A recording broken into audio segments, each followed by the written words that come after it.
Yeah, But sorry, we moved no, forward no, very no, fast. it's totally fine.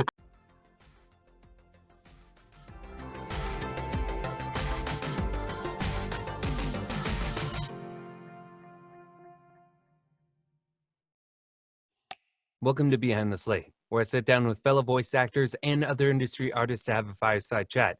I'm your host, Christian O'Boyle.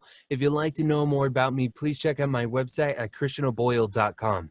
In this episode, I'll be talking with Aimee Smith, a full-time voice actress based out of Australia. Since starting voice acting in 2011, she has been in some amazing video games, including roles such as Mila from Freedom Planet, Katara from Siegecraft Commander, Melira and Effie from Effie, all available on PS4. She voices Alicia from Battle Right and plays the role of Terra from Aphmau's Minecraft series. She also voices in commercials frequently, having voiced for Telstra, Kempo's Coffee, and universities across Australia. Yeah, because you're hitting Oh, winter right now. yeah, as at the beginning of this month. It's Yeah. almost You think I'd winter. know? Yeah, you think I'd know right away. I was a primary school teacher, but I'm just like doing it in my head. Yeah, winter now, I think. June, July, August. I think so. Don't fact check that, please. Is it winter in Australia? Ugh, don't I bring it don't up. think it's officially summer yet, so I don't think it's officially winter Oh, yet. right. With us being, yeah, complete opposing ends. So how are you going? I'm doing well. How are you? Yeah, cold but good. I feel like I've had coffee, but I haven't. Like, well, I've You're had all caffeine, jittery. but I'm in a bit of, yeah, I am. I think I'm just a naturally flustered, energetic person, which Oh, explains a lot of my roles, I think. no, that's totally fine. Yeah, upbeat. Just Yeah. ah, it constantly sounds Pretty much. like you have coffee in your system. Yeah, yeah. I'm like the squirrel from Over the Hedge. I'm just like, that's what I'm like, meerkat like, I Right. think. So when you get a character and they're like energetic, you're like, I just have to be super chill because it'll be normal. I was just gonna say, literally yesterday through Twitter, I had a like this role coming up, and it was a reference to like Tiny Tina from Borderlands and like Jinx from League of Legends. I'm like, yeah, I think I got this. This is just me plus 10% more, I think. Yeah, that's so much fun. Yeah. Oh, love it. Love energy. Yeah. I always get the you constantly sound like you have a smile in your voice. So when you have a script that says smile, don't smile. I'm like, wait, what? She goes, if you smile, you over smile. It's like, ah. Yeah, I have heard that too, actually, from a coach. It's just like, okay, you have a naturally very smiley, happy voice. Just take it out of it. Yep. Even more, please. Just like Even more. And I'm like, reel back. It's like, what? I can't. yeah, I know. I was like, I literally need to be frowning now to sound conversational. Right? It's really sad. So you're using a coach, and my coach almost said the same thing. Why do you think it's possibly important to use a coach? Well, definitely for commercial and corporate work for sure. Hmm. Like I've done the anime ABC class by Brittany Lauder, and that was really, really great, but also not. I did it for fun, but it wasn't so much relevant to the kind of work I know that I'm going to be getting. But it was really interesting to hear more about the anime industry. Like Hmm. people ask me, "Have you been in any animes?" And I'm just like, "That's just not in my career plan." Australia, just nothing, nothing. Right. Um, but yeah, coaches in Australia in forms of commercial and corporate are really important because I am very energetic. It's great for video game work generally, but for that kind of work, I definitely need that change in like mind space. Hmm. And I feel that only a coach can do that for me, like knowing that less volume is very important, microphone placement is very important. Once again, the smile in your voice, it's important in certain circumstances. So just keeping me on track and especially where the voice comes from as well, because Oh we yeah. know with video game work, using the diaphragm is incredibly important. But in more commercial spots and stuff, the sound's really coming from here. Because really, you're not going to be using your diaphragm when you're talking to somebody right next to you, or Right. when you're a normal person. Right. But Yeah. And um, mine is always access the chest. I always have to like bring mm, it down so I sound more mature and sound more uh older or edgier. It seems where all the scripts are at right now.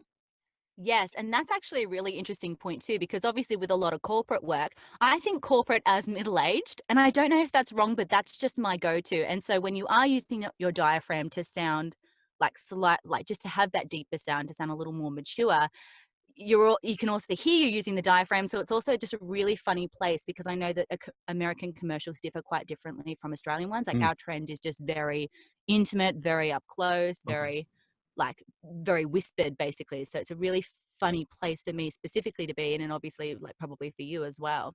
Yeah. Um, so yeah, it's interesting. It's a very different game, isn't it? It's like starting all over again in another sector. Oh, the thing is, fortunately, unfortunately, it's kind of a advantage disadvantage.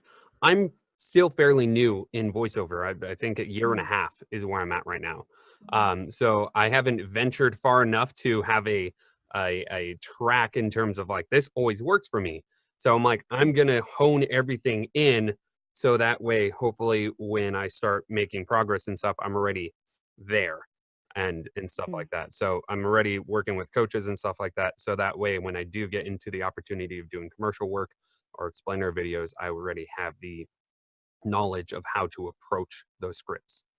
And can I just say that that is so refreshing to hear you say that as well, to say that, okay, I've been doing this for a year and a half, like I'm seeking coaching, I'm still like basically trying to work out my typecast, because the amount of people you see who've been doing it for a year and are offering coaching services, and it's Yeah. just like, no, like I don't, even just doing this part time, it probably took me 4 years to understand my typecast. It took me 4 years to understand how to market myself Yeah. and like what things I was strongest at, and understanding that if I attain work from a Spanish game, if I start marketing to Spanish video game companies, like that might create a bit of an advantage. And it's just like you learn all this along the way. So it's just really Yeah. nice to hear that you're like, yeah, there's still so much to Oh, learn. And like, God, I still feel that after 8 years. I was like, I don't see myself ever coaching someone. It's like, give me all the coaching. There's yeah. so much to learn. And I still think that coaches who are coaching and they've maybe been in the industry for 20 years are still getting coaching because there's so For much that you sure. can still learn. The industry is always ever changing, and there's always other avenues that some of these coaches are they're pursuing, like a commercial voiceover who's been doing it for say 10 years in commercial now goes, I want to do promo. Well, Mm, if you don't know how to do promo, even after doing 10 years voiceover, you still probably have to learn how to read a promo script. It's completely different.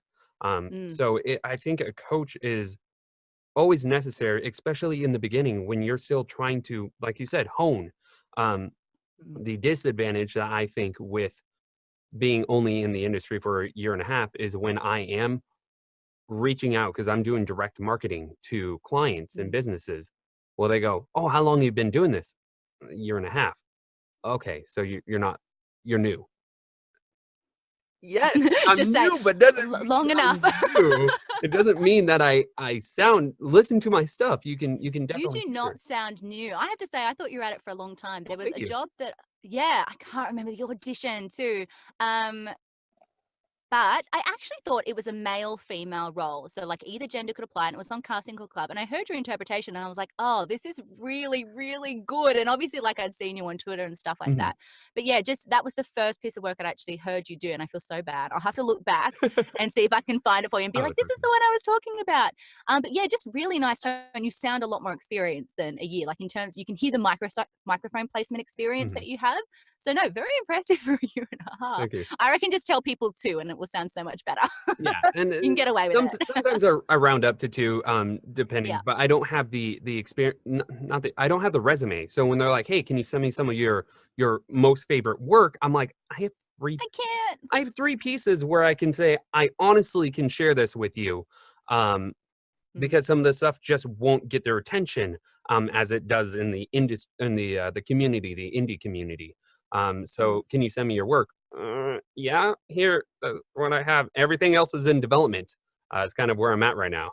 Um, Uh, Man, I feel you. Like there was something that I recorded for, I believe it was 2013, and it is still in early access. And I'm like, Aimee, it's oh, time to just stop talking about it. Just don't like let that one go. oh But goodness. that's the game. It's pretty much like, yeah, and it is hard when you're just starting out too, because you're literally waiting two, Mhm. 3 years sometimes for stuff to come out. So it's a really tough waiting game. Yeah, and one of the It's the hard. things I've been doing acting for about 5.5 years. Mm, If you count doing theater, and so I started really kind of dabbling in acting about 5.5 years ago. So that's kind of I. had a sense of the acting bit. Obviously, you have to learn the differences between stage and voiceover. Obviously, Mm, there's different intonations on how you approach. You don't have to project as much and stuff like that. But mm. I did so much research and still constantly doing research in terms of learning and talking to people so I can hone what I'm trying to provide. Because I wanted to seem professional the moment I entered the gate. Like the moment I came in, I wanted to have the uh, perception that I was a professional. And yeah, and that's exactly it. Like being professional is still an adjective. It's not always a noun as well. You use it simultaneously and for different reasons Yeah. too. So yeah, I don't think it really matters how long you've been in the game for, but you still always project a professional attitude to your work. And I think that's Mhm. the big difference. You could be doing it for 6 months, but still see it as a profession and still treat it professionally. So Yeah. mm. So, in regards to acting, what got you into acting? I did things in a really reverse way. So I mean, like the standard journey of I was doing musical theater for years and I loved that. In retrospect, wasn't very good at it, but I loved it. And like love drama. I tried like an on-screen extra opportunity, and I don't know. I just decided on the day I don't like this, and I kept questioning to myself like, if I had a minor role, if I had a lead role, would I feel differently? And I just thought, no, I don't like the idea. It sounds weird. I was gonna say I didn't like the idea of doing things over and over again, but yet I still do that with voiceover, but I just can't pinpoint I know. I just can't pinpoint exactly what I didn't like about it. I think it was maybe the idea of potentially being typecast. I just liked the liberation and creative artistic expression of voiceover and just that power to be anything despite how you look. Like I knew I didn't have the right look either. Mhm. So it was just I don't know. I didn't venture far enough into film, but anyway, I ended up looking at applying for the University of Wollongong for a creative arts degree. And I actually had my mum, I'm giving my mum such a hard rap, but I thank her now. But she ended up talking me out of doing a degree in the creative arts. And it said, like, basically, you have a brain, use it, do a degree that will actually provide you some work. And Mhm.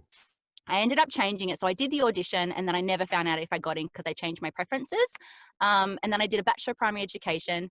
And while I was studying for it, I couldn't let it go because I couldn't do musicals anymore because it was a 2 to 3 day commitment. And I couldn't do that with work, with study. It was too much. It was crazy. Mhm. And I literally went onto Google and I typed in types of acting and it came up stage, screen, voice.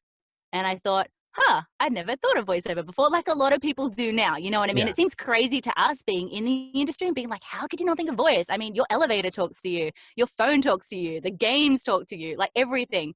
But you're so Um, immersed into that just becomes yeah, the you forget norm. You it. never think that Yeah. that's another person on the other end.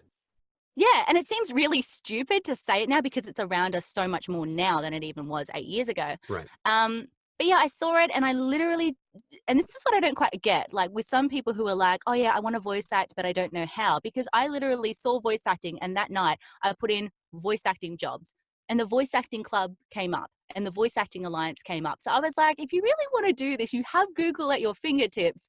You can literally type that in and you see these sites come up.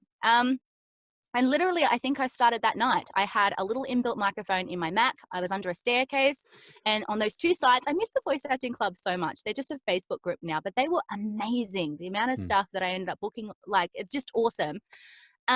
And yeah, it just really started from there. And then I used all that little pocket money and reinvested it in the USB microphone, Mhm. reinvested it in, yeah, that sort of thing. And I think that's a really good way to kind of get started into it to see if you're really passionate about it and see if it's worth actually putting in Right. the money.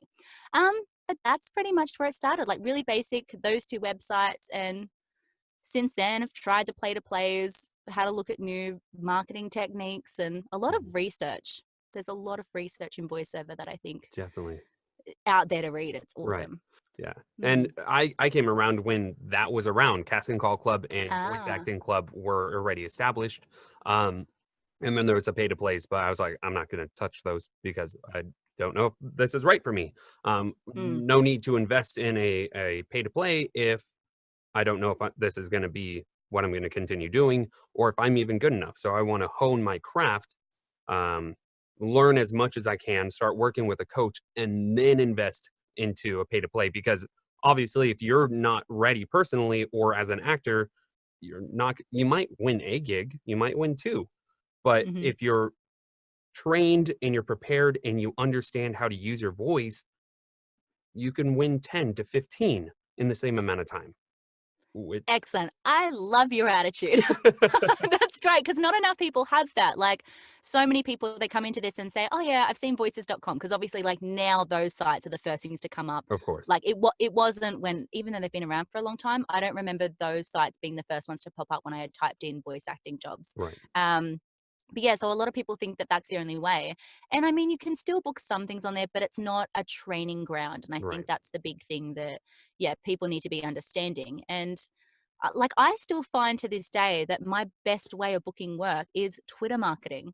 Mm, Honestly, like, I find that that's more successful than emailing. right. I find that with an email, clients can look at it and star it and say, I'm going to read that later. Whereas with Twitter, the notification for messages come up. Yep. And as soon as you click on it, it goes away. So there's that urgency to respond right then and there. And Yep. it's easier to actually engage with the product and Mhm. engage with the client. And I find that that success rate has been better than anything else in terms of booking work. But you can only do that when you have that portfolio, when you have the demo, when you have the website. So Yep. you are ready to go and they can click on your profile and right away see, okay, that's it. At a glance, they know who you are. Yeah. Um, but yeah, but it takes so much time to get You there. really have to build Um, your brand up, which is very mm, important. I think a lot of people don't understand brand as an importance. However, I found a lot of success in terms of contacting leads on LinkedIn. So I've been doing LinkedIn messaging, mm, and I have about 1,000, almost 1,100 connections on LinkedIn now, and have actually started getting good success. I found that Twitter is great, but a lot of the leads on Twitter are indie, like video yes. games and animations and stuff, which is great. I love doing that. But I want to make money doing this. I want to make a Yes. living and actually start paying for itself. Um, so that's going to be explainer videos and commercials and stuff like that, which is actually going to bring in an income. So that's why I'm working with a coach, is so that way I can do pay to place to win, hopefully, some commercial work. I found that you can't, starting in the industry, you can obviously jump in and do casting call club and voice acting club, which is fantastic. But a lot, 98%, 99% of the work is just indie video games, animations, audio dramas. Again, fantastic. I love doing that. But you How want the repeat work. I want the You repeat want those work and I long-standing want clients. commercial work and stuff like that. So I see Mm, why people are going, I want to go to pay to play because that's where the work is. But unless you're ready as a voice actor and you have control over what you do, you might have success, and mm, some people do. But a majority of the people jump in without understanding mic technique, mhm. space, having a treated space, and things like that. To where then they jump in and then they get overwashed, and you burn so much money, and you're not ready, and people might give up. Yeah, that's exactly it. Yeah. Yeah, it's I know it makes it really really hard cuz like I've tried quite a lot of them, but the mindset that I needed to adopt was the fact of, okay, are you ready to perform against a Funimation voice actor? Are you ready to compete against people who have been in the industry for 20 plus years and have agencies that are giving them work for M&M's and Bankwest and I don't know, just random company Yeah, names, but are doing this on a daily basis. And it's just like, you have to be really honest with yourself because it's a lot of freaking money. it is. Um, yeah, like, I'm personally off all the pay to plays at the moment. And that was even a little bit, actually, it wasn't even a really hard decision. It was just, it might be different this year. Like, I'm still on Voices 1, 2, 3, but I don't have a paid membership. Right. And I know that's like a really naughty thing to say at the moment. But that's the only one where I really still do have a presence on there at all. Right. And it's mainly something where I'll only audition for Australian jobs. And Right. it's like a booking every month. And I'm like, but I'm not putting any money towards them anyway. Yeah. So yeah, that's really the only one where I found like a decent amount of success. But everything else, I'm like, nah. Tried Voice Realm, hated them. Mm-hmm. Tried voices.com way too early in my career, which was a mistake. Thought I was ready and was not. Yeah. And yeah, just generally don't like them anyway. But yeah, and then just made the decision. All that time I could be saving on doing 10 auditions a day there and not even get or not even be listened to. And that was the big thing that was frustrating. Yeah. You could spend on marketing and you find so much more success that way anyway. Yeah. And now I did try Bidalgo, but Bidalgo didn't work out for my type, and especially I wasn't ready in terms of learning how to control my voice to be more mature, and a lot of the stuff they get is more mature.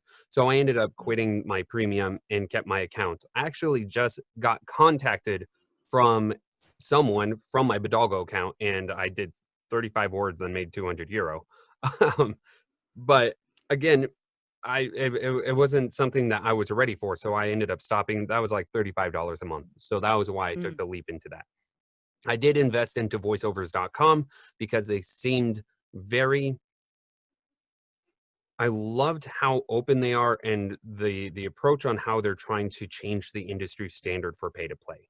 And so they are still, even though they wanted to launch a while ago, they're still waiting to launch until they are 100% ready and know that they're ready. So I was like, you know what? This is worth investing in. And then voplanet.com I'm kind of looking at because um, they're very, again, open. They have that more transparent look. And so they, again, are trying to change the industry standard. So I was like, you know what? These two I'm willing to invest in. And again, if you book one role, a lot of times it pays for itself. Well, actually, yeah, VO Planet is the only one I would actually look at going back to if I was to put money into a pay to play, because I read their whole frequently asked questions and they are just so transparent, and that's so unusual to get. And they encourage you to take clients off site, and it's just nice. It's great. It just feels like that they're definitely looking out for the voice actor. Yeah, So that's, exactly. I don't know, maybe next year that might be the only one that I'd go back to. Yeah, But for sure. they sound really great. It's just a matter of whether there's enough jobs on there too. So Of that's the course. only And thing that's kind of where I'm hesitant. Is like, is there going to be enough return on investment?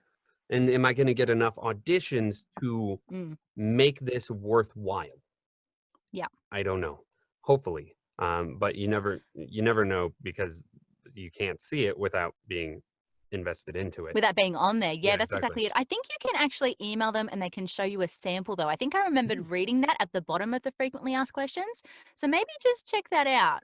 That's Yeah, it'd be definitely. handy. And the thing is, they also screen the voice actors before they sign up, because you have to send in a booth sample of your space, so that or audio sample of your space, so that they can see if you're quality. Because obviously, if you're not ready, then why sign up? Stuff like that. Now we did quickly skim over it. And it kind of bounced a little bit. Yeah, But sorry, we moved no, forward no, very no, fast. it's totally fine. Why do you think that social media is important for any voice actor? I think that the first answer a lot of people would give, and it doesn't necessarily make it correct, is getting your website and getting your commissions page or whatever else it is that you use out there every single day, which I technically don't agree with. And I do see a lot of people who post up their commission page every 2 days. And I'm just like, that's doing nothing. All it's doing is shouting out, hire me, hire me, hire me. And it's okay to have it there and have it there as a pin tweet or anything. But in terms of why it's important, it's about the client. It's about the other person. It's about engaging with them. And that's actually how you attain work. It's just like you spread around the good karma, basically. So I think it's like, particularly with Twitter, and what I find is it's great to connect with indie game developers. It's cool to see what they're up to. It's cool to just have an open line of communication. Like if you always have your DMs open, let people come to you. So I do believe that social media is very important in that regard. I do believe it's being abused in a certain way by like some clients wanting to see how many followers you have in order to whether you'll be able to push along their product, particularly with, I'm hearing in the background that some larger companies are looking into follower accounts too. And I'm like, I feel it shouldn't be important in that regard. And I think social media is also important to share other things too, and share stuff about other people. Yeah. the reason that I've actually had this huge push for wanting to be on podcasts and interviews and everything is that particularly the last 2 years, I'm noticing a lot more about Australian games. And I always had this passion, obviously, for voiceover for video games, but I'm noticing the game industry much more. Mhm. And I find like I've been really fortunate to be cast in some really big jobs. Like I remember being cast as Alicia in Battle Royale and I cried that morning and I was like so excited. But also I've been cast in some Australian indie games where I look at them and I get so excited by it because you're also doing something for your community. Mhm. And it's also the idea of you look at these games and think this could go global. Like this can push past the barriers of Australia. And I feel that as a voice actor, if you're working on something special within your community, regardless of how indie, you should really be promoting it. Mhm. And it's just something that in particular I felt very passionate about, which is why I started doing conventions last year. And I've just made an announcement about doing Smash and to Mhm. push cool little events like this. Obviously, social media is really, really powerful. But I wanted to use it as a way to promote some really great Australian games within our community, Mhm. ones that don't have the funding to go global, which really upsets me personally. Mhm. Because I look at these games and I get really excited and I think, if only. And I know that like obviously indie game developers everywhere are doing it really, really tough, but I just find that the grants and scholarships available in Australia are very limited. Mm. Sorry, I'm going to go on a huge spiel No, about this. go Is that all for it. right? Yeah. um, yeah, like just a little bit of background because I know that people outside of Australia or people in Australia probably don't even really understand what's going on. But we had a huge grant that was promoted by our Labor political party Mhm. in 2013, and it was $20 million to go towards game developers. Wow. Yeah, which is huge. And it's basically because Australia is really behind, not in their quality, but in the funding, in porting, in those sorts of things. Mhm. Um, so basically, it only lasted 1 year. It was meant to be over the next 2 years. So $10 million was spent, which sounds like a lot of money. And it went towards 10 game development studios and 36 independent like startups and get particular games and stuff, Yeah. ones that really showed promise. And then Liberal came in and they cut absolutely everything. I don't want this to be a full-on political rant or anything, Yeah. but just saying it how it is. So they cut absolutely everything. So there was nothing. Melbourne has always been like our arts capital in Australia. Sydney doesn't really have too much. But Melbourne at least has the Victoria funds and stuff. So they Mhm. have like two different grants available, one to really established companies and the other one to like startups. And there's like tens of thousands or hundreds of thousands, depending on where you're at and how much support you need. Mhm. But the deal with that is that that Melbourne funding can only be spent in Melbourne. So if you get a voice actor from outside of Melbourne, like it's coming out of their own funds. If they're Right. renting a studio and they're on a holiday, like it all needs to be in Victoria. Um, and yeah, so we have nothing in Sydney, and only this year we've had a start. It's the Pilot Interactive Fund in Western Australia, and that's just $100,000 to be split across some great Australian game developers. Right. But other than that, we have absolutely nothing. And so our last AAA studio shut down in 2015, which was 2K, Wow. and they were the guy. Yeah, like that was our last one. We have nothing left at the moment. And so some great games that came out of them was BioShock. Mhm. And we also had Borderlands, the pre-sequel as well. So that came out of Australia. Mhm. Mhm. Um, but yeah, I believe that it shut down because there is no more funding. So there may have been the promise from Labor, and then since them not coming back in, it may have been something that they relied on. And you have to imagine how hard it is to push past the boundaries of your country if you don't have that money for porting and for promotion and all that sort of thing. Yeah. And obviously not a lot of direction.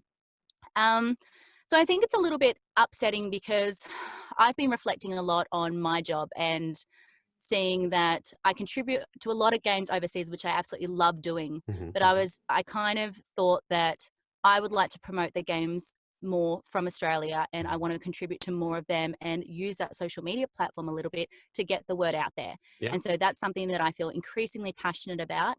And it's something I want to be pushing a lot more at conventions that I'm going to be a part of. Mhm. So at Smash on the Saturday, I'm doing a how to find the voiceover audition opportunities. And on Sunday, I was going to be using games from anything that I've been in with those relationships with developers.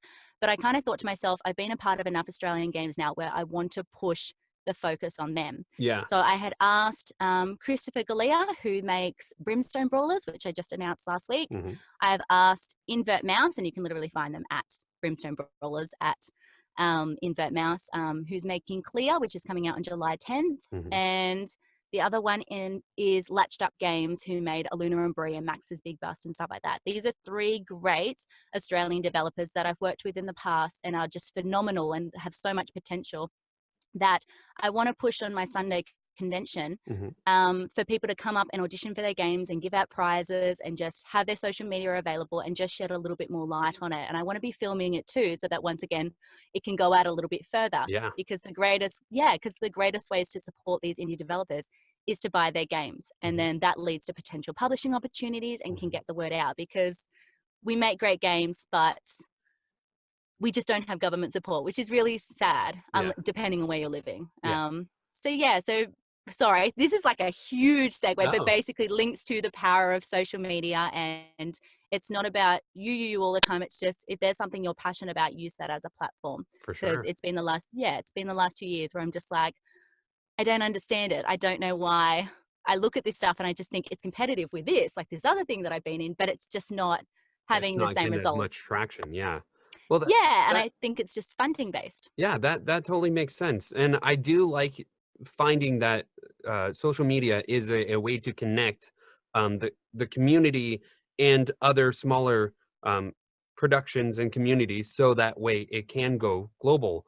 Um, Mm, and one of the things that I've found, um, even with LinkedIn, people are go, why are you reaching out to me? I'm like, I just want to connect with other industry artists to hear their story and to see what they're working on. Because I mm, feel that we as a community, if we bridge the gap between creative directors and voice actors and animators and everything, if we bridge that gap, we can support each other and be able to build a broader, bigger industry. mm, And so they're like, "Oh, that's actually a very good idea." And I'm like, "Yeah, mm, I don't yes, I am DMing you and I'm messaging you, but it's not because I'm trying to get something from you. Yeah, it would be great if you have something available and that we could work together, but that's not why I'm contacting you. I'm contacting to see what you're doing and mm, if I can share what you're doing." Um, mm, so that is definitely a way to kind of spread that awareness for other companies and stuff like that.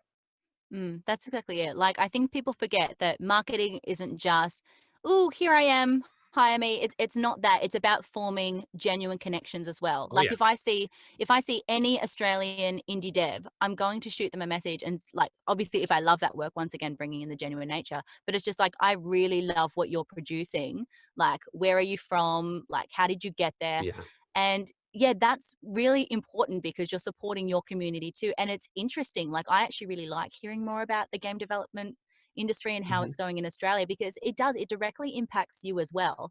And it's just having that broader knowledge outside of yourself, but you just notice ways in which you can use that and ways in which you can help other people as well. Mhm. And then ultimately too, you're connecting with other, like in my case, you're connecting with other Australian voice actors through that process as Mhm. well. And it's all just very organic. And yeah, I really enjoy that. Like, that's Yeah. just something I'm genuinely really passionate about. Yeah, for sure.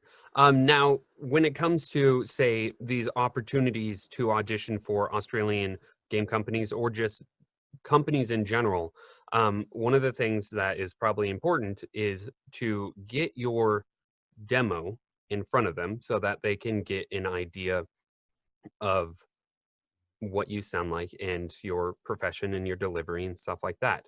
Um, do you think that getting a professional demo would be necessary in that aspect? I have to be honest, I've had my character demo since 2016. Mhm. And I don't know, it wasn't a great time back then. I didn't know what I was doing. Like, basically, my demo is just a compilation of, and it's really naughty. I feel like I'm doing the wrong thing by even saying this. It's just a compilation of stuff I've auditioned for, Mhm. things I got cast in. And then I asked Edwin Tiong, man, I'm like friends with him. I don't know how to say his last name, but anyway, he's like amazing. He's a fellow Australian. He's in Mhm. Adelaide. Um, and anyway, and just said, "Oh, look, basically, can you help me produce some of these clips into a demo?" And it's typically not the way it should be done, and it has done its job. But I haven't had it recorded in a professional studio. Like, it was not a treated room. It was my little USB mic, I think, from memory. And I've had it for quite a long time. Right. So admittedly, when I do have the purposeful intent of marketing, I actually don't attach it. I don't even attach a link to my demo. I feel like it has become completely redundant in my case.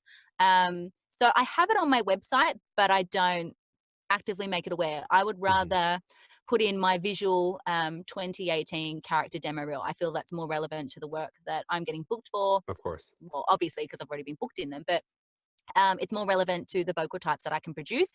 And also past credits. I feel like anybody who says that they haven't been booked on a past job that they've done is lying. Like, I don't know if, because I personally found that I have. Like, I feel it makes sense that if somebody has potentially played a game that you've done a voice in and they had like a strong feeling associated with it, Yeah. they're more likely to consider you for a job. So I don't quite understand. I don't know. Yeah. But so I find that it's more important producing that portfolio, producing your website. Yeah, I'm naughty. I don't really send my demo reel anymore. The thing is, That's really bad. I never send my demo reel. I always do the normal connection, but a lot of times people go, one, can you send me stuff that I'm proud of? All right, here's stuff that I've done. Or can you send me a link to your work? Well, here's my demo. And a lot of times people go, oh my gosh, I love your stuff. Let's talk. So having my demo, and I got to, it's not professional in terms of what everyone considers as a professional, like in studio and stuff like that. It's done by Tony Weiss, now at Immerse Productions. And I recorded it in my booth on my Audio-Technica AT2035, and I have gotten so much contact and so much support and roles just from that alone. And in regard to when you say that, can a role that you've done get you more work? I have also found that a game that I have voiced in, that is currently in development, about to be launched, she said that another indie studio was listening to it, and they're like, whoever that character is, I want them. I want them. I want them for this character. Yeah. So she's been in contact with them to build a connection between their studio and connecting me to the indie developer. So we'll see. We'll see how that turns out. But yeah, it is true. I think it's all based on perception, brand. Brand, I think, is important, because you're linking who you are as a professional, not a voice actor or anything, as a business. Because a lot of people, I think, misunderstand that voice acting is fun. It's a hobby. Yes, great. It is fun, but it's a business. A lot of people go into it thinking, I'm just going to do this because I want to get roles. I want to get famous. I want to make money. Great. That money part is You'll be there in 15 years, if ever. Yeah, that money part is business, meaning you need to do accounting. You need to actually get those roles, so you actually need to market. It's all in a freelance business, and I think a lot of people misunderstand that. That is kind of one of the things. When I went into it, I had already established a photography business as an interior design and architectural photographer. So I went into voice acting as, this is a business.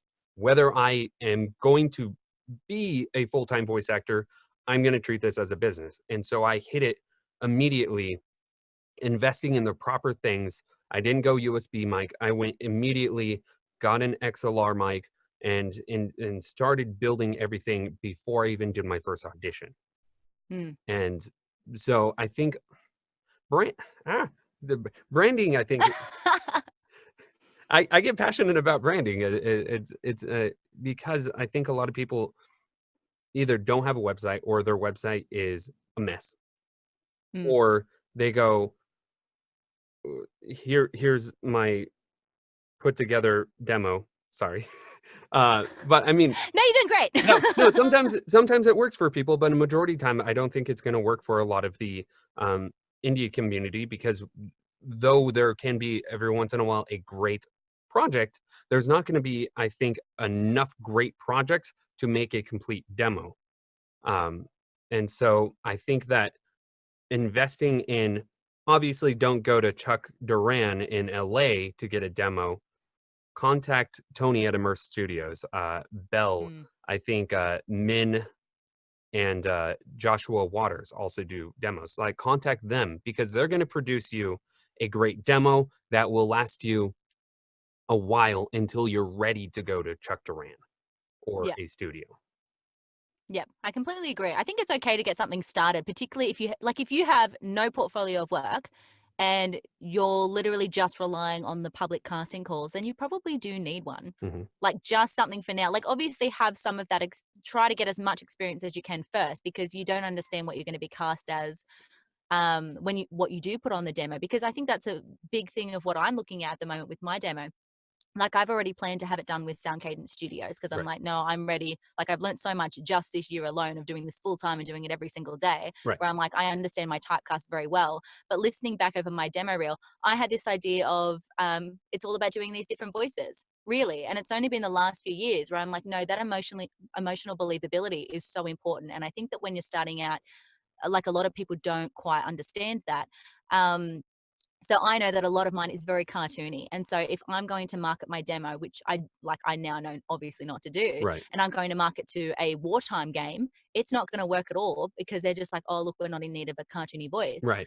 And so that's part of the problem too. It's about being in that right place where, okay, do I understand my typecast enough? Like, what is my bookable voice? Because my most bookable voice on my demo was not the one I expected at all. Mm. Like, I thought it was going to be one of my really high energy characters, and it's not. I think it's the second voice on my demo, honestly. It's like my deepest one and the most naturalistic one, and Yeah. that's the one I get most booked on. And I think you only learn that through experience and actually fine tuning your voice. So Mhm. it's a funny place to be in, and I think it's going to be quite controversial in when you get a demo, because Yeah. everyone says when you're already established, get a demo, like when you Yeah. actually understand all of that. But yeah, there are certain tiers. It needs to be accessible to everybody who's just trying to figure out, is this ready for me? Is it the right time to do this? Mhm. So yeah, like those people for sure. Like, if you've only been in the industry for 6 months and if like, oh yeah, I booked a couple of cool things, let's get a demo so that I can send it off to other places. But obviously there's going to be a certain bar there. There's only going Yeah. to be a level that you can reach, and you're going to have to go to Sound Cadence or go to these other places in order Mhm. to reach that next level. So Yeah. it's a funny place to be in. It's a lot of money, basically. Yeah. Yeah. It is definitely Mm. investing in your business Yeah, in so yourself. that way Yeah. you can profit. And Mm. usually, I heard numbers that for voice acting, it'll probably take you about $10,000 to $20,000 worth of investment before you start seeing a return. Oh, really? Before you start seeing any Well, return? not, I mean, but Interesting. Yeah. until you start really profiting and actually going in the green instead of the red. And I Mm. was like, that makes sense. You got to invest in Yeah. your microphone, you got to invest in your gear, then you got to invest in your demo, and you have to invest in coaching, and then Mm. things like that. So yeah, I can easily see about $10,000 of investment before really. And this year, again, only been doing it for a year and a half or so. This year alone, I've seen more return, and I'm halfway. We're not. Yeah, we're halfway through the year. I've seen more return this year alone than I did at all in the first year. So Mm. Yeah, definitely. hopefully, if it'll kind of be yeah, wow, words. No, I know what you mean. It'll Yeah, it'll hopefully duplicate the following year. Sorry, double the exponential. following There we year. go. It'll Yeah, yeah. exponentially kind of grow. Well, I was actually speaking to Matt Curtis about that too, because I was like, I'm at a good place at the moment, and I was like I have my own personal financial goals. Like, I have like a day planner, and I have like a yearly calendar, and like every 2 months I'd basically up, okay, well, I want 100 more for these next 2 months. I want 100 more for these next 2 months. So I had everything planned out very, very carefully before I took the leap into full-time voiceover, and Mhm. obviously being an ex-teacher as well. Like, I don't do anything half-heartedly. Like, I'm used to working all weekend. I'm used to working till 10 o'clock on night on programs, Mhm. and like, I felt very ready for this. But I said to him, like, we were just talking about full-time voice acting in general, and I said like, "Oh, how are you going? Like, does it get easier?" Basically, because I'm like, I've met my personal financial goals pretty much this year already. Cool. But still, it's a matter of, I think to myself, oh, but what I was earning as a teacher, like, it's so you're still very critical on yourself as well. Mhm. But he was basically saying like, first year he did it, he earned X amount. And he goes, the following year, I doubled that. And he goes, and I've almost doubled that again. And I was like, okay, cool. Like it will eventually, there's so much promise. Like every client that you end up building, if you've done a good enough job, they generally come back to you within a couple of Yeah. months. Yeah. If you're with enough international rosters, even though one might not have messaged you for a while, if you're with like 50 of them, then another one's bound to message you with a private audition. And it's just a matter of, if you're just relying on those public casting calls, then there's a problem. Like Right. you're missing your marketing. Yeah. And I think that, again, it kind of goes down to treat this as a business. You need to market and you need to reach out to the other places where these auditions are, because yeah, we're seeing public auditions on Twitter, Discord, things like that, Casting Call Club, but that's just that much. It's the tip of the iceberg. If you start digging and I've found several animations and video games that are probably not even anywhere near Twitter or anything like this. And Oh I have yeah. possibly landed an interview or an audition with them, because I went straight to them. And again, I didn't say, "Hey, I'm a voice actor and I really like your stuff and I want to do what I want to voice for you. Why can't I?" No, I literally say, "Hey, I really like what you're doing." Actually, Yeah. here's the thing. I go, what inspired you to do what you do?" Mm. Literally, I I kind of make it sound right, but that's all I say, because people want to talk about their passion. They start Mm-hmm. talking about themselves. You go, "That's great." Maybe you can connect and say, "Hey, I really appreciate this, and I find that this makes this, and how I can maybe tie it into voice acting, or not, don't even tie it into voice acting." Then go, Mm-hmm. what are some projects that you are proud of? Because if they're proud of something or everything, a lot of times they're proud of everything, but if they're proud of something specific, they will send it to you. You watch it. Don't skim it. Watch it. Understand what it is, and then make a comment on it. Because 90% of the time, people then go, "What about you? What inspired you as a voice actor?" Mm-hmm. Or, "Can I see some of your work?" Something along those lines. Or, "Hey, I see you're a voice actor. Tell me about it."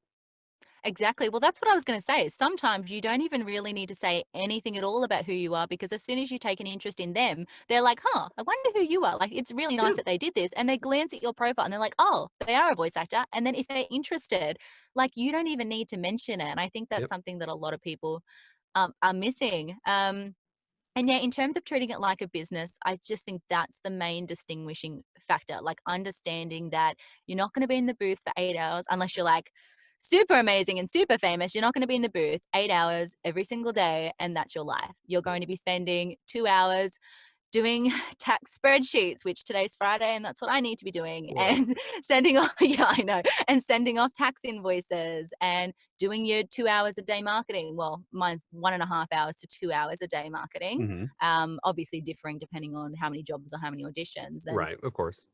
yeah, might be doing like a testimonial Tuesday thing, or might be doing looking at the game dev map today. So I'm Or going to be talking to looking at a new Christian on country. a podcast. Yeah, yeah, or doing an interview or an article or whatever. Mhm. But yeah, but that takes up so much more time than the recording sometimes. And you can find auditions to find in the space, but in the end, you know, your by this stage, you should know your typecast. You should know what you're getting booked for. If you're not good at little boy voices, like do one out of fun just to experiment. But other Yeah, than that, you don't need to apply for every single little boy voice. Focus it into another element in which you might actually book. yeah, So that's really full-time voiceover life. And I think that's a big misinterpretation with yeah, some people when they're looking at, oh, I want to be full-time and I want to be working for Funimation and this is what I want to do every day. And yeah, it's not what you do every day. Sometimes there's been days where I'm like, I have nothing to record. I can do that audition tomorrow. So I'm just going to have a bit of a vocal rest and I'm just going to market all day. yep. And sometimes that's all I do. And that's cool too, because the following day, hopefully through my emails, You you might have landed a heap of jobs to more. do that day too. Yeah, So yeah, exactly. yeah. So, and I think, yeah, it's like 20% voice acting. Yeah, sometimes. Of that 20%, then you have to edit your stuff. Mm, And then there's that. So there's auditions, then your roles, marketing, accounting, yes. uh, branding, all this stuff. Yeah. You have to build a system that will last for, because yeah, you're not going to have auditions for 8 hours a day. I, Oh, what are some of the other things? So I'm yeah. just thinking about my actual week planner because I Yeah. do the same thing every Monday. I do the same thing every Tuesday. Like I'm quite regimented in that regard. But there's also, I think it's every Wednesday, I'll actually update all of my sites. Yeah. So it's like I'm on a site called voices.com.au. So it's not voices.com, it's Mhm. specifically for Australians. Mhm. So it's like I'll update that if I have some new credits. I'll update my actual website if there's any new credits to put on there or anything I want to change. Like there's all this designated time that you need to cater to other elements. Yeah. The Yeah, there's schedule a of a heaps. professional voice actress. Yeah, yeah. Even chasing down roles that you've done too, because a lot of the times you're not notified when it's come out. Yep. So it's just like if I choose to work on a Sunday, every Sunday it might be look for jobs that you've done in the past and tick it off to see if it's time to put it on the website or Yeah. you can announce it on social media or whatever. Or So just it's to like I follow have up with the this. client saying, "Hey, I saw that. It looked I saw it. great, and Yeah. I would love to work with you again." Yeah, that's exactly it. Yeah, chasing down those invoices. But yeah, it's like because you're not notified, it's just like you have this list of all these things that you've recorded and you're waiting to see if it's come out. And so I'll do first tick as like I can do a role announcement should I choose if it is a video game. And Mhm. then second tick is it's time to put it up on the website, like it's actually been released. Yeah. So yeah, so you actually need some chase up time, and that's what I'll sometimes do of a Sunday. If it's just like, all right, I'm just going to check the status of these ones, maybe Yeah. check in with the client, maybe just see if I can do anything with it yet.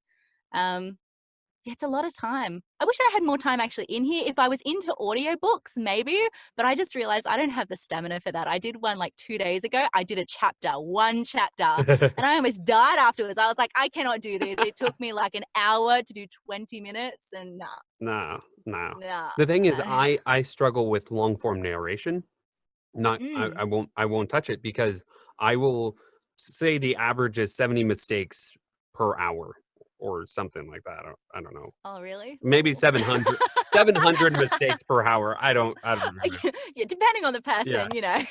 I would probably be like exponentially more just Mm, because of making it flow correctly, not changing the character or just mm, I'm actually not a great reader.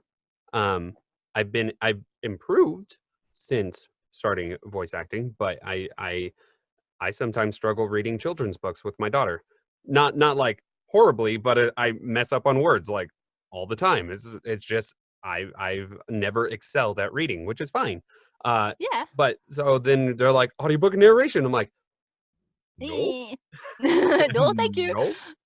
Well, I find that like I like children's audiobooks, but that's only because of my background as a teacher. Like I was used to doing it every single day. So I Right. like that kind of work and they're much shorter. So it's like I can manage that. That's a small little bite. I could totally manage a child one, but a lot of times children audiobooks, and I could be wrong. I think a lot of times Yeah. they want more of the motherly voice because you're reading to a child, Mm, so they don't want that's fair. the dad reading.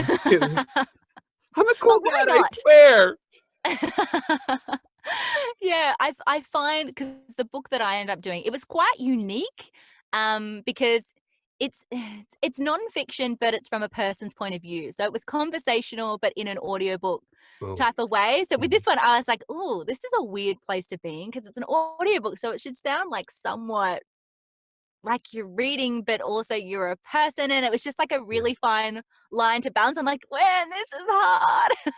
I just did a docudrama. Is how the is for Oh, wow. a student production of some film, and it's based on the Civil War in the United States. Um, but I read as a young lieutenant, and I was Mm, telling the story through the lieutenant's view. Um, yeah. Again, yeah, it was more narration, but it was so much more character because he goes when he talks about smelling the blood of blah blah blah, like literally seem like you're about to hurl.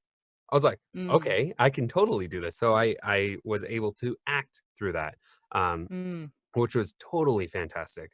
Um, but yeah, it ah, Yeah, I it's could, hard. There's a lot of different types of there's so audiobooks much. out there. So it's like, yeah, so like some are more manageable. Like if I was to do just nonfiction, I'd be like, I don't know if I could do that. Like all that really hard terminology and the Yeah, stamina with it and sounding natural and like you and so it sounds like you understand what you're talking of about. course. I'm just like, that is off the cards. I don't think I There couldn't do justice to that. there are children books that are nonfiction that we'll say takes place about an Olympic gold medalist from Romania, uh, and you're reading about Natalia, someone, but you're reading about Natalia, and it's so fascinating because you're reading a nonfiction as a children's book, and I'm like, I want to get these more Mm, often because I'm learning about this person. Jesse and I will look up the character, and we're like, oh my gosh, look at this, and we'll actually learn even more because we want to further understand this story that we just read. yeah. Oh, that's so sweet. I wish I had kids just do that exact same thing too. Yeah, and all in good Yeah. time. No rush just yet. No rush. Don't rush. Don't rush. It is a joy and chaos wrapped in a bundle. Um, Yeah. so and again, trying to balance work with uh, home life Mm, and then side passions, hopefully to go full time. mm, It's so crazy in terms of balance, but so rewarding at the same time. that's it. I'm finding it hard even just with a dog, but thankfully she has learned not to bark during the day, so I'm all set. There you go. That's as much chaos as I can manage right now. Yeah, yeah. Lily right now is 4.5. Oh, Such a fun age, but definitely she yeah. is learning boundaries. She is testing. She is testing Yeah, boundaries well, right there you now. go, testing, yeah. Yeah. So she started school. She's in ballet. She actually just got moved up to intermediate ballet. So it's just all of Oh, this stuff that you're like, ah. lucky you're in a super flexible career then, so you can attend all these recitals and stuff. I yeah, I work for my father-in-law, and Oh, okay. he has developed a software company for 3D landscape on a software. So I'm the software support specialist. Jesse works as the product and shipping and orders department, and Mm, everyone that works in the company is family. He has then decided, I really enjoy this and it makes supporting the business, but I want to make a video game. So he just started making a video game, and we are currently in alpha. I've helped make many different things like backgrounds and briefing screens and all this stuff for the game, and the doing the voice acting.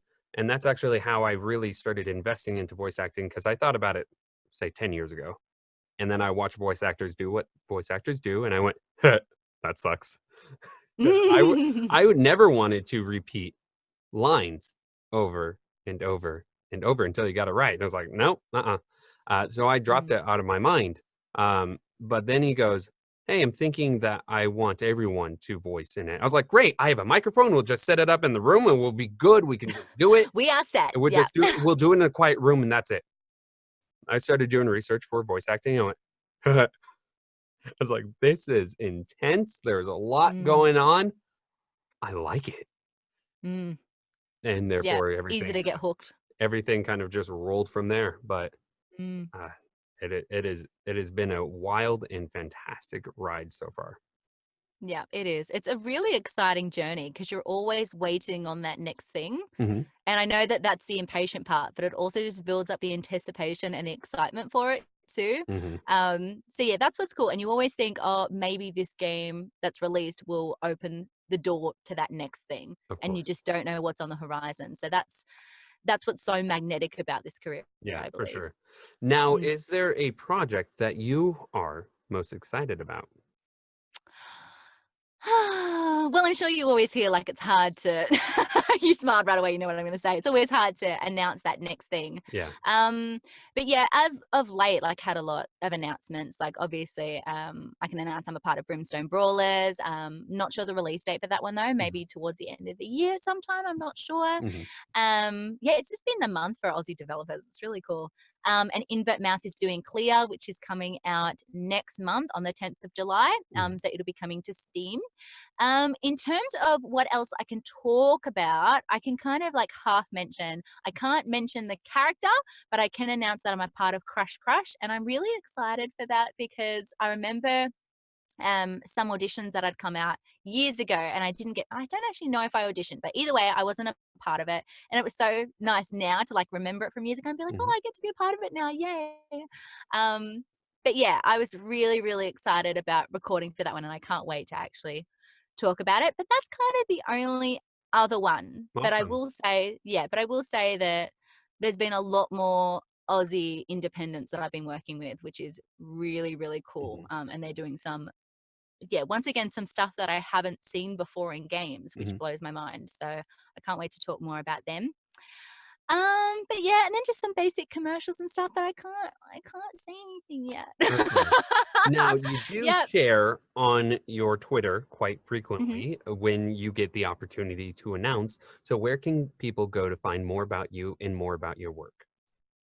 Yeah, so obviously, like definitely the Twitter, so at Aimee Smith VA, just because that's the only one in which I post quite regularly. But I keep my website updated weekly, as I'd shared as part of my full-time schedule stuff. So that's at www.aimeesmithva.com. And I keep everything very up to date on there. I just don't think I put in my Brimstone Brawlers announcement just yet, but everything else is up to date, and that's where there is everything. So there's the whole character wall of all the characters of the last few years, the characters I've been able to voice, and I've got my full CV there as well, including appearances and conventions and stuff I've been a part of. So that is my whole this is everything sheet. Awesome. Well, thank you so much for being on the podcast. It's been a lot of fun talking. No worries. Thank you so much for having me. This was great. I love this. Thanks for listening to Behind the Slate with guest Aimee Smith. If you liked the episode, please subscribe to the channel and click the bell button to stay notified. I look forward to seeing you again. Yeah, pretty much. Like literally sorry, have we started? Or because at the moment, is that chip? That looks like a chip cup. I'll call it my chip cup anyway. I think that's cute.